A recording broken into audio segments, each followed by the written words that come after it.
Wheatstone bridge 5 resistance है हमारे पास, और इसमें हम लोग ये डिफाइन करेंगे कि आखिर ये व्हीटस्टोन ब्रिज बैलेंस्ड कब होता है और अनबैलेंस्ड कब होता है, और इसका मीनिंग क्या है। तो मान लेते हैं हमारे पास ये एक नेटवर्क है R1 R2 R3 R4 R5 का, और इस नेटवर्क के अंदर करंट एंटर कर रही है I।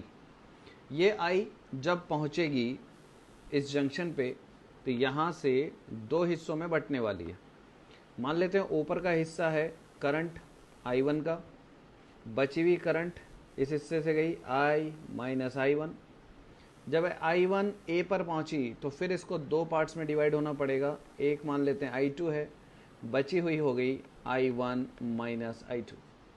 नीचे B जंक्शन पे देखें तो यहाँ से जो करंट आ रही है I माइनस I1 आ रही है एक साइड से और एक साइड से आ रही है I2, तो दोनों मिल के बनेंगी I minus I1 plus I2। अब जैसा कि किरचॉफ में साइन कन्वेंशन हम लोग यूज़ करते हैं कि करंट की डायरेक्शन में रेजिस्टेंस के along positive and negative sign apply करते हैं, तो मैं वैसा का वैसा साइन ही अप्लाई कर रहा हूँ, प्लस माइनस। करंट की डायरेक्शन प्लस से माइनस मानते हुए प्लस माइनस हमने यहाँ साइन अप्लाई किया। अब बारी आती है किरचॉफ के इक्वेशंस की।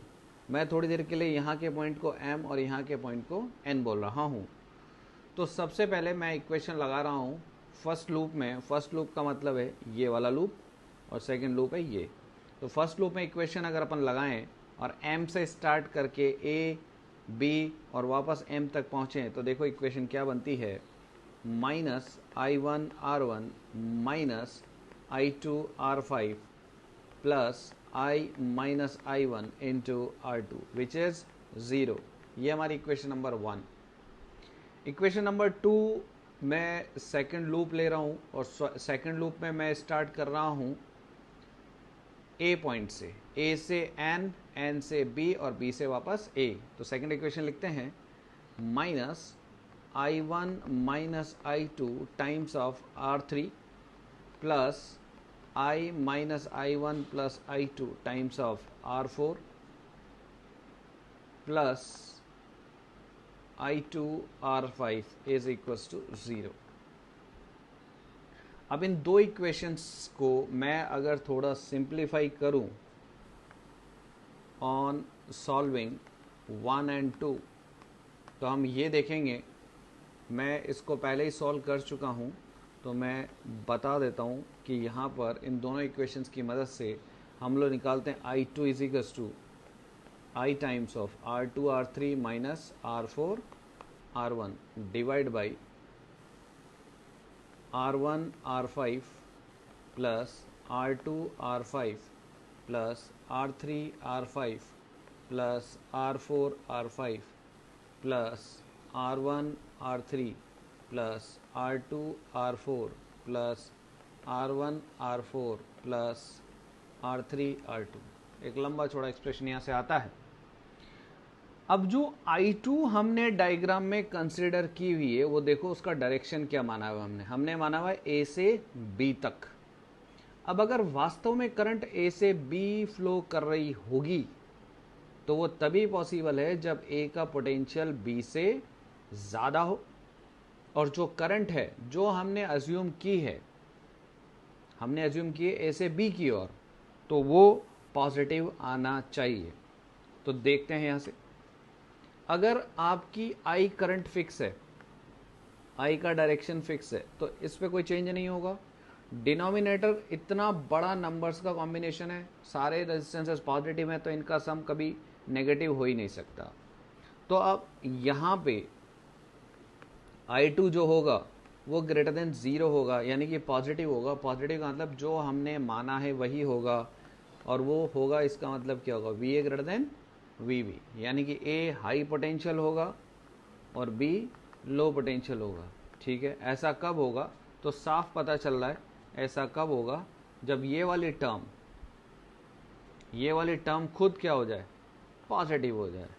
तो R2 R3 minus R4 R1 should be greater than 0।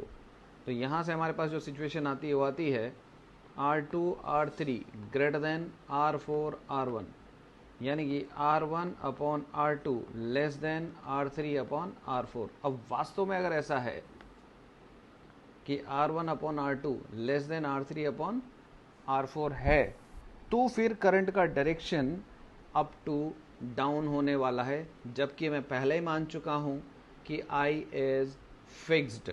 I fixed है। फिक्स्ड मतलब जो हम पहले से अज्यूम करके चल रहे हैं कि current is entering from point M and living from N। तो फिर इस रिलेशन के थ्रू A का पोटेंशियल B से ज़्यादा होगा। अब अगर यही नेगेटिव हो गया, यानी कि सेकेंड कंडीशन में अगर R1 अपॉन R2 की वैल्यू R1 अपॉन R2 की वैल्यू ज़्यादा हो गई R3 अपॉन R4 से, तो खेल उल्टा हो जाएगा, करंट की वैल्यू नेगेटिव आ जाएगी। यानी कि अब आपने जो डायरेक्शन माना है उसके जस्ट अपोजिट करंट आएगी, और वो तभी पॉसिबल है जब B का पोटेंशियल A से ज़्यादा हो। यानी कि करंट का डायरेक्शन ऊपर से नीचे भी हो सकता है, नीचे से ऊपर भी हो सकता है, डिपेंड करता है कि इन रेजिस्टेंसेस का रेशियो किस तरह से मेंटेन हो रहा है। अब यहाँ पर हमारे पास एक और कंडीशन आती है कि क्या हो कि ये रेशियो ही बराबर हो जाए, R1 upon R2 is equals to R3 upon R4। ये रेशियो बराबर हो गया तो फिर तो करंट ही ज़ीरो हो गई, और करंट ज़ीरो का मतलब क्या है, A और B का पोटेंशियल सेम हो गया।